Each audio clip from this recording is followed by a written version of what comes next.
Our first talk is Nicole Naditz.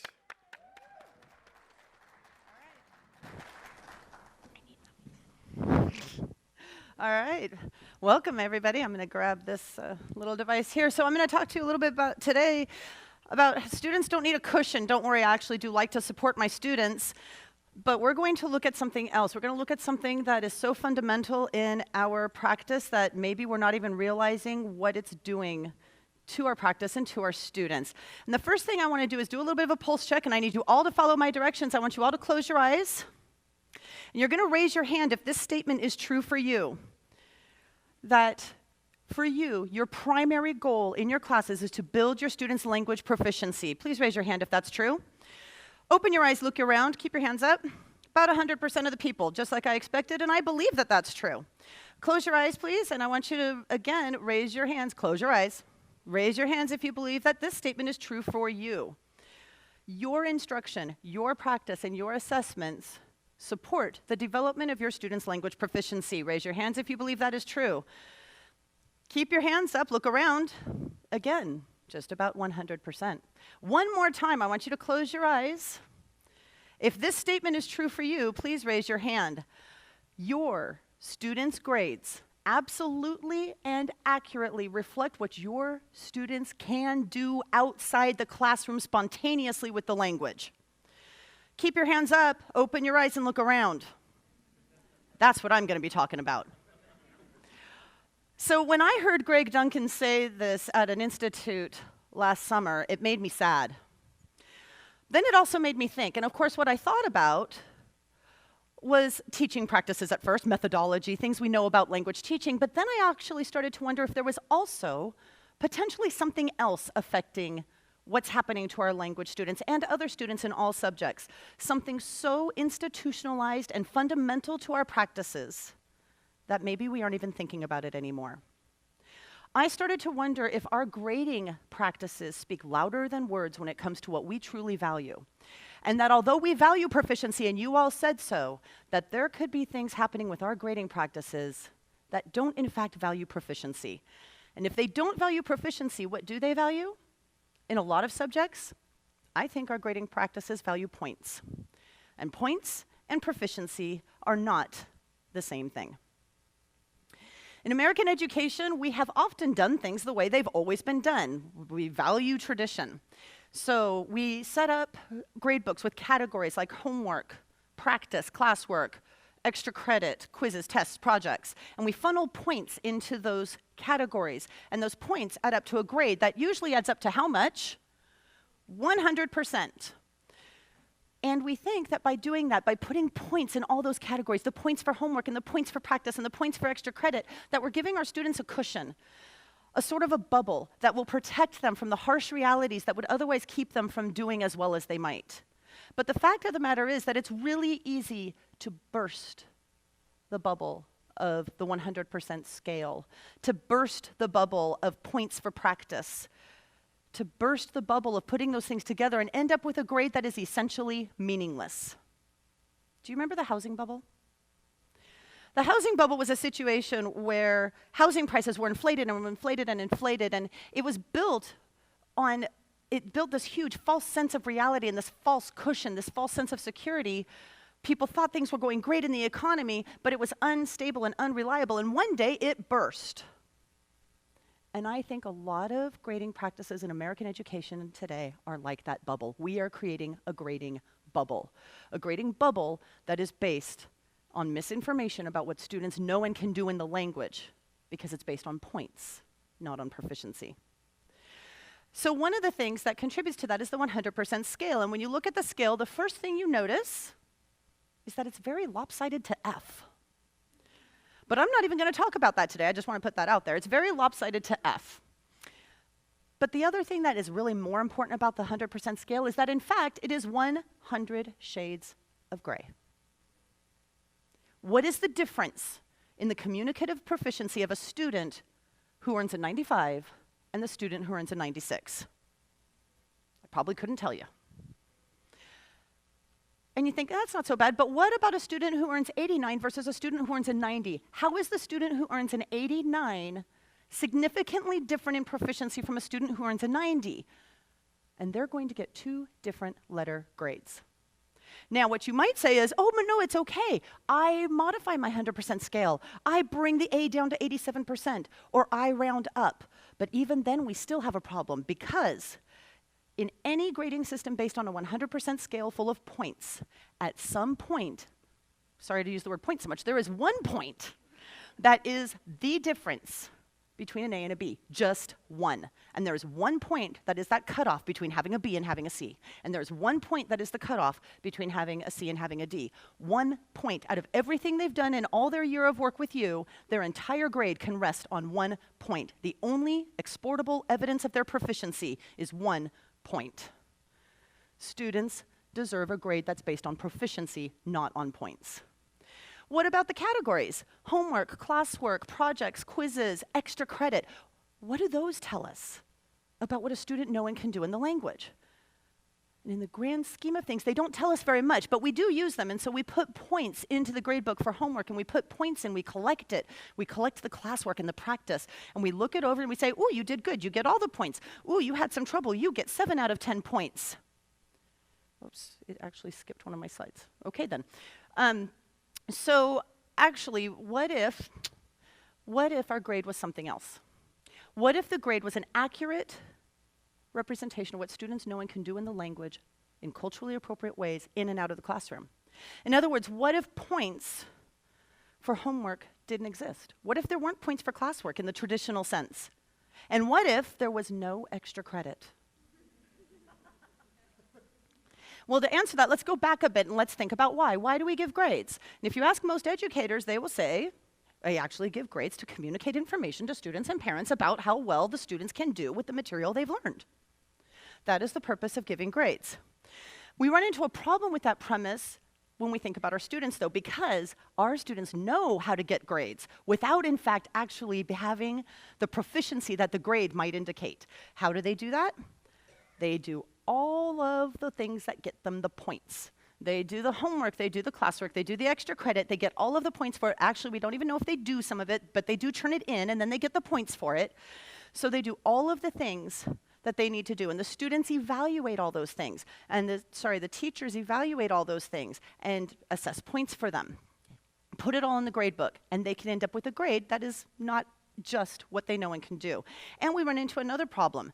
When we have students getting grades for their homework, I'm not sure it's even practice anymore.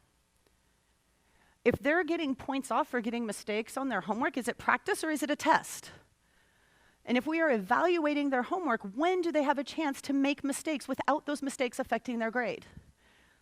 When do they have a chance to fail in their period of learning? We all say we value failure and that students need to learn how to progress through failure. When in our grading systems that are based on points can students fail enough times to ultimately become the master? When can they struggle and go through that period of struggle, which is also known as learning, without it affecting their grade? And some teachers will say, oh, hey, but hold on there.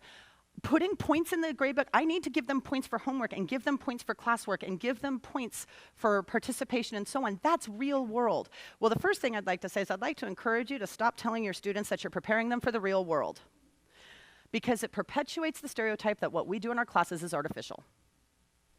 If I am working with authentic documents and my students are working with authentic documents as often as possible, my students are interacting with speakers around the world of the target language. If we are driving our instruction based on proficiency and communication, our classes are real world. That's a whole nother talk. So if we are going to tell our students that we're preparing them for life, work, and citizenship in a global society, then we need to be realistic about what that means outside of our walls. And what that really means is that for athletes and for musicians, they practice for hours. Many of them practice several hours a day. And the athletes fall. And they make mistakes in their technique. And the musicians also make mistakes in their technique, and they mess up their timing. And then the performance comes. And there's no score. When they get the score for their performance, it doesn't say, okay, so that skater got like this really great score. Oh, but now there's a deduction because she fell last week. That's not noted there. All we really want to see is what the person can do now. And take it into the work world. Doctors and lawyers have to pass a rigorous exam in order to start their careers. But a lot of them take the test the first time and fail it. What do? They go back, they study, they learn, they relearn, they try it again, and they pass it. And when they get their certification that will allow them to start their careers, it doesn't say, this person is certified to practice law, but you should know they failed the test the first time. That's not what the real world actually is. So I'd like to challenge you to, instead of communicating points when you grade your students, focus on proficiency. And we're going to see a couple of ways. Now, none of these gradebook slides you're going to see are actually my gradebook. For purposes of ease of what we're going to do, I'm going to look at gradebooks that look more like what all of us are used to. So with this student has a B right now. If we use traditional parameters, we look at everything that's in the gradebook, the student has a B. If we look at just what the student has shown they know and can do on assessments, the student has a C. Which one is a more accurate reflection of what the student has proven he or she knows and can do? And this student might be getting a grade that's higher than what he or she has shown that he or she knows and can do. But what about the opposite? The opposite also happens. These two students, just looking at their assessments, clearly know what they're doing. They have solid A's if you use the traditional measures. When you look at everything, student A only has 72%, 2 whole letter grades below. And in most grading systems, the teacher is going to record the C and say, hey, this student got a C in the class. And it doesn't matter that on all their assessments, they actually completely know what they're doing. And student B lost a full letter grade. Are we communicating points or are we communicating proficiency? I think what students need is not 100 shades of gray full of points. What they really need is 4 distinct colors that reflect what they know and can do. Are they approaching standard, meeting standard, exceeding standard, or not meeting standard? That I can describe in terms that parents can understand and in terms that students can understand. So you might be thinking, well, wait, all right, you talked a little bit about practice and about, not doing points for practice. Do students still practice? Do I still record the practice? Do you still grade the practice? And the answer is yes, yes, and kind of yes. So practice is essential to learning. We know that. We owe our students that. We have an obligation to ensure that our students have opportunities to practice and build the skills that will allow them to be proficient in situations beyond our classroom walls. And we need to document that practice. I have ways to document it so that my parents and students can see what it is they've done to build their skills without it affecting their grade. But I still document all the things that we do. But when it comes to grading, I want to encourage you to talk about feedback. Give your students meaningful feedback. I do collect a lot of practice. I don't put a grade on it, I put feedback on it. Where did we do well? Where are you struggling?